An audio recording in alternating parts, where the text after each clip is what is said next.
There has been much discussion lately about whether or not cell phones should be allowed in classes, both in high school and college. There are compelling entries on both the pro and con lists, and we will work through that.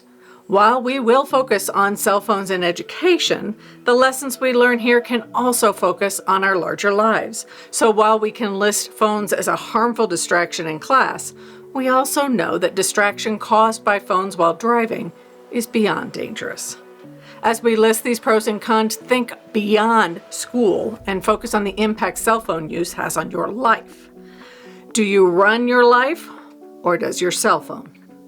The reality is that these powerful little machines have changed society, education, relationships, attention spans, behavior, technology, and fashion, furniture, and automobile design, all so we can have access to this. Hi, I'm Margaret Meek, and this is Cell Phones, Friend or Foe.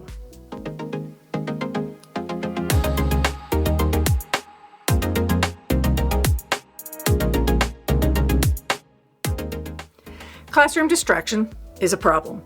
Students get bored, see a flash on their phone, or feel the vibration. The amount of time and focus necessary to switch back and forth means that the student is not learning at an optimal rate. Instead of fighting through and concentrating on the information being presented, students' minds are straying. As Ron Shrigley, a philosophy professor, put it around 5 years ago, quote, "I have a real fondness for my students as people. But they're abysmal students, or rather, they aren't really students at all, at least not in my class. On any given day, 70% of them are sitting before me, shopping, texting, completing assignments, watching videos, or otherwise occupying themselves. Even the good students do this. No one's even trying to conceal the activity the way they did before. This is just what they do," end quote. Instructors are noting that students are wandering off to phone land, not just during lectures, but also during experiments, group projects, in-class writing, assignments, and more. The lure of all that is available at the student's fingerprint is generally too great. The second con is a reduced cognitive ability reflected in a shortened attention span. Critical thinking skills are being overshadowed by flashy presentations, and because an argument to support one's position is always a few clicks away, we are losing our ability to think on our feet. We don't have to construct arguments because they are always right here. And then there are the results of being so available all the time. While it can be fun, it also comes with feelings of isolation, stress, and in some cases, addiction. Stress from being unable to leave your problems behind, or being faced with issues you are not ready to address or cannot solve. Isolation comes when you discover that there are others who are together and you aren't invited, or when you use your phone as an excuse or diversion from interacting with others. All kinds of mental health challenges are front and center when you are constantly faced with stories and pictures of people who are better, or at least better at selling themselves, than you are. Those images are not easy to dismiss, so the more confidence you have in yourself, the more ability you have to deal with all the cons of having a distracting, all-knowing, flashy, and sleek machine at your fingertips all the time. And yet, not all that is available through cell phone use is bad. For example, information is easily accessible. If you are a wise consumer, the information is solid and can be very important to your life. Directions, definitions, and emergency contacts are all right there. Phone contact through texts and calls is allowing all of us to stay closer to family, if we choose to. In high school, that may not be wholly important. In college, it is nice to know that you can reach your parent or guardian, and they can reach you if an issue arises. That feeling of support and security is important. The phone is an easy link to help, instilling a strong feeling of support and security. The tools offered on the device, something as simple as having a camera or a calculator available, is handy.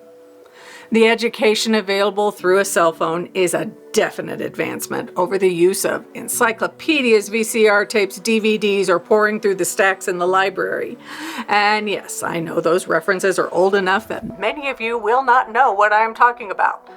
But let me tell you, I'm right. Figuring out how to fix something yourself can be invaluable. Pulling up a video that can teach you a concept that you can't learn from your class instructors is more than helpful. Finding a new way to approach information you don't understand is a win. There are situations when cell phones can be a pro and a con. That is when your security is in question. Campus apps that have emergency notification aspects on them are beneficial. Accessing a phone in the classroom can become necessary in some school security situations. If the teacher has a cell phone and there is a landline in each room, the need for an individual student cell phone becomes less critical. There is always the danger that the phone ringer or vibration noise could call attention to the student at an inopportune moment.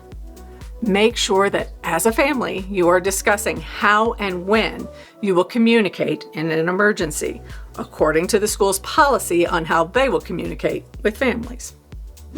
So we don't have the answers on whether it is a good or bad for schools to have students turn in their phones each school day, or instructors who demand that students turn off or clear their phones from the student's line of sight. So much depends on how such policies are enforced. When phone storage policies are well enforced, we believe that students are not only surviving, but thriving.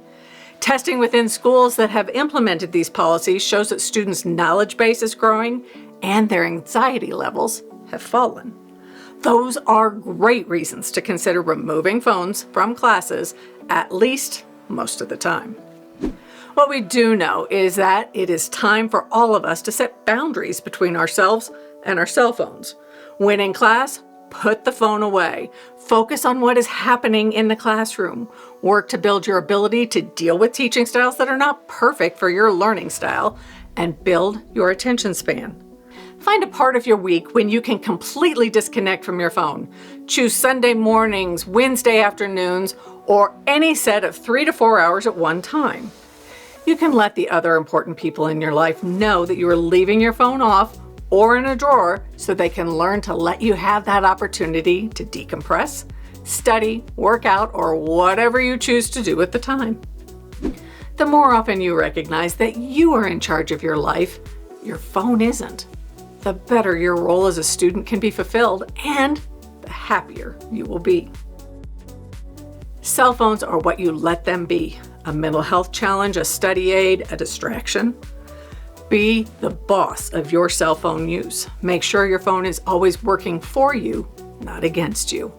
If you found this information useful, click the like button or subscribe. If you have any questions, let us know in the comments below.